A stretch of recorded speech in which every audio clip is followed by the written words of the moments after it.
UP TET का paper 3 और 4 जुलाई को है और आप लोग तैयारी कर रहे हैं तो एक बार रुक कर सिर्फ देख कर जाइएगा, आपकी चीजें यहाँ पर ही कंप्लीट हो जाएगी। यानी कि 1 नंबर पक्का होने वाला है।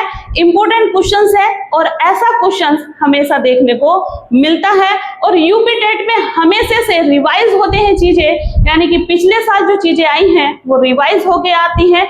भले ही डिजिट उसकी चेंज हो जाए बट मेथड आपको वो ही करना होगा। ठीक है, तो चलिएगा, देखिएगा, फोकस कीजिएगा बोर्ड पर। बहुत इंपॉर्टेंट क्वेश्चंस है। यदि 2 की power x is equal to 4 की power y is equal to 8 की पावर z हो तो, और x y z की वैल्यू 288 हो तो z की वैल्यू हमें फाइंड करनी है। किसकी वैल्यू बतानी है? z की। अब आप लोग कहोगे कि किस तरह से सोल्व करेंगे, ये तो बड़ा ही अजीब क्वेश्चन है, क्योंकि 2 की पावर x है, मैंने एज इट इज रखा। 4 की पावर y है, मैं 2 इंटू 2 रखा मैंने। 4 को मैंने क्या कैलकुलेट कर लिया? 2 इंटू 2 और 2 2 जा 4 यानी कि फैक्टराइज कर दिया। ऐसे ही 8 को करूंगी मैं, 2 2 जा 4 और 4 2 जा 8 और पावर कितनी है? z। आ रही है ना बात समझ में? चलिए फिर से देखिएगा। अब 2 की पावर x, ये 2 कितनी बार है? 2, तो पावर हो जाएगी 2y।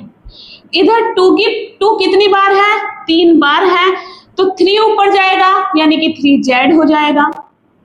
आई बात समझ में? अब इन इक्वेशंस को कंपेयरिंग करोगे तो 2 हो गया हमारा इक्वल, जो कि आपस में कैंसिल हो जाएंगे, तो बचा क्या? x is equal to 2y is equal to 3z।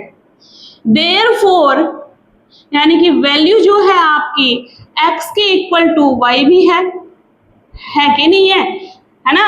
x के इक्वल टू y भी है और x के इक्वल 3z भी है।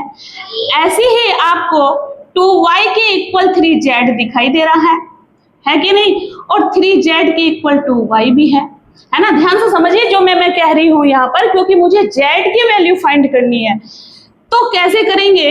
यहां से अगर मैं y की वैल्यू निकालू, 2y is equal to 3z है, तो y is equal to 3z upon 2 हो जाएगा, है ना? हुआ कि नहीं हुआ?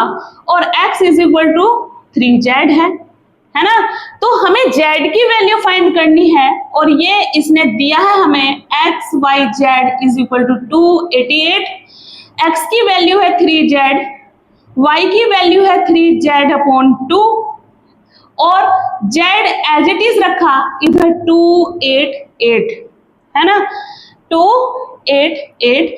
अब यहाँ देखिएगा 3 3 जा कितना हो गया? 9 अपॉन 2 और z हो जाएंगे 3, इधर 288।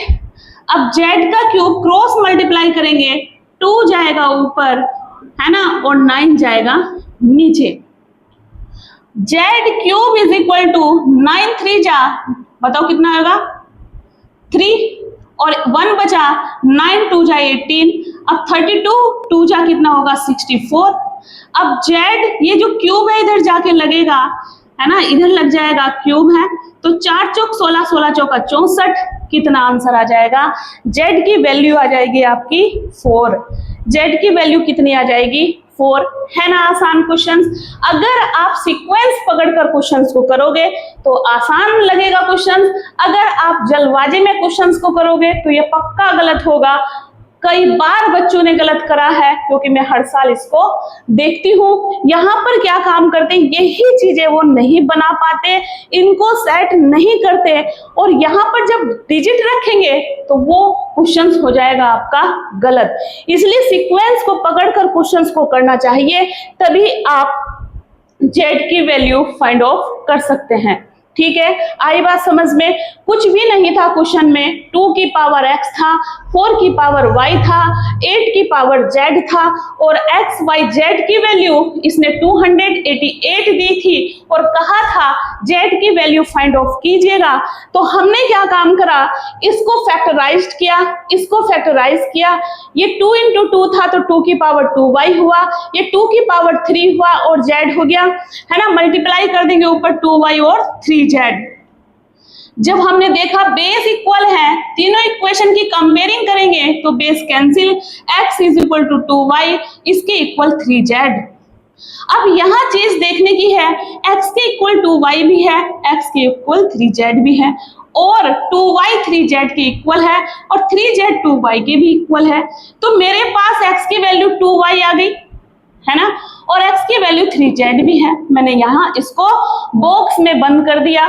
फिर 2y इक्वल 3z है, तो मैंने यहाँ से 3z इक्वल 2y भी आप लोगों को दिखाया। तो यहाँ से मैंने y की वैल्यू फाइंड कर ली, तो x की वैल्यू आ चुकी मेरे पास, y की वैल्यू आ चुकी, और मैंने z में ही लिया क्योंकि मुझे z की ही वैल्यू फाइंड करनी थी। अब x y z is equal to 288 है, इसमें वैल्यू पुट की तो मैंने z की वैल्यू फाइंड आउट कर ली। इसी तरह के क्वेश्चंस आपके बनेंगे। आसान है यूपी टेट अगर आप प्रैक्टिस अच्छे से करोगे, आसान है मैथ अगर आप चीजों को ध्यान से सोल्विंग करना सीखोगे तभी आप कर पाओगे। ठीक है, तो चैनल को सब्सक्राइब कर लीजिएगा अगर आपको वीडियो अच्छी लगी है। नेक्स्ट वीडियो लेकर आने वाली हूँ, वही क्वेश्चंस लेके आऊंगी जो कि आपके यूपी टेट में फंसने वाला है। Thank you guys, thank you so much.